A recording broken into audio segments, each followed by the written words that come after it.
আপুকে পাত্রপক্ষ দেখতে আসবে, তারা যখন শুনবে যে ওর আগে ছোট মেয়ের বিয়ে হয়ে গেছে, ওরা এটা খারাপ ভাববে। ওর কি আর বিয়ে হবে পরে? এটা তুই ঠিক কথা কইছস। আমাদের সমাজে এটি একটা বড় সমস্যা। ব্যাকুবের বাচ্চা এত বড় সাহস, হ্যাঁ, মুখের উপরে না করে দিচ্ছে। কি যে বলো না আব্বু, মেয়েদেরকে কেউ বেকুবের বাচ্চা বলে? নিজের মেয়েকে গালি দিলে তো বাপের গায়ে লাগে। আমি তো জানি আমি কত বড় ব্যাকুব। আরে আমি তো যাই না শুনে আমি নিজের নিজে ব্যাকুব কইছি। আরে আমি যদি ব্যাকুব না হই তখন মতো তিনটা মায়ের বাপ হই।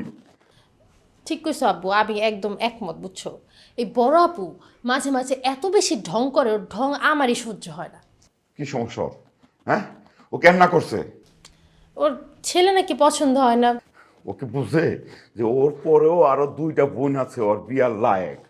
হ্যাঁ, এই দুইটারও বিয়া দিতে হবো। ওর একটু বুঝা, ও বুঝে না কেন? কি বুঝাবো আব্বু? ওরে আমি বুঝাইতে গেলে ও আমাকে উল্টা বুঝায় দেয়। আমি বুঝি না ও নিজেকে কি মনে করে। ও কি রাজকন্যা যে ও একটা রাজকন্যা অন্য দেশ থেকে একটা রাজপুত্র এসে ওরে বিয়ে করে নিয়ে যাবে? আরে ও সাইডা কি, হ্যাঁ? ওর বাপ যে একটা ফকির, সেটা কেউ বুঝে? হ্যাঁ, ওর একটু বুঝা, ভালো করে বুঝা যে তোর বাপটা একটা ফকির, তার কাছে বেশি টাকা পয়সা নাই বিয়া দেওয়া। ওকে আমি আর কি বুঝাবো? ও যে ছেলেদের চেহারা নিয়ে কথা বলে, ও আয়নায় নিজের চেহারা দেখে।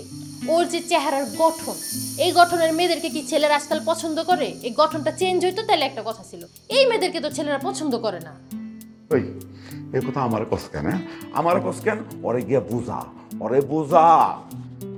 এতদিন পরে ওর খালা একটা ভালো একটা ছেলে আনছে, না সে বিয়ে করবে না। ছেলের ব্যবসা আছে, টঙ্গিতে বাড়ি আছে, গাড়ি আছে, ছেলে এমএ পাস। ও আর সাইডা কি? আমি যদি ওর জায়গায় থাকতাম কি করতাম আব্বু জানো? আমি চোখটা বন্ধ করে হ্যাঁ বলে দিতাম একদম। এক কাজ কর, যা তুই গিয়ে ওরে করে বুঝা। ও যদি রাজি না হয় তাহলে এই ছেলের সাথে তরে আমি বিয়ে দিব। আমারে বিয়ে দিয়ে দিবা? হ্যাঁ, কেন? আর শোন, এই ছেলে আমার পছন্দ হয়েছে, ছেলে খুব ভালো। আহ, ঠিক আছে, মানে আমি কিন্তু বিয়ের জন্য রাজি হয়ে যেতাম আব্বু, বুঝছো? কিন্তু প্রবলেমটা একটা বড়। যখন আমার বিয়ে দিয়ে দিবা, পরে যখন আপুকে পাত্রপক্ষ দেখতে আসবে, তারা যখন শুনবে যে ওর আগে ছোট মেয়ের বিয়ে হয়ে গেছে, ওরা এটা খারাপ ভাববে। ওর কি আর বিয়ে হবে পরে? এটা তুই ঠিক কথা কইছস। আমাদের সমাজে এটি একটা বড় সমস্যা। ওরে গিয়া তোর বাপরে যদি বাঁচাইতে চাস তাহলে এই বিয়াতে রাজি হ, বিয়াতে রাজি হইয়া তোর বাপরে বাঁচা। যা। আচ্ছা, আমি বলবো না।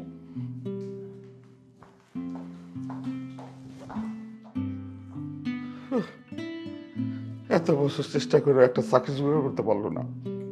এত করে বুঝলাম যে বিয়া কর বিয়া কর, না সে বিয়া করবে না। আরে বাবা, বিয়াটা কইরা আমার অন্তত একটু শান্তি দে, আমার মাথার বোঝাটা একটু কমা। না, সে কিছুতেই কিছু করবো না।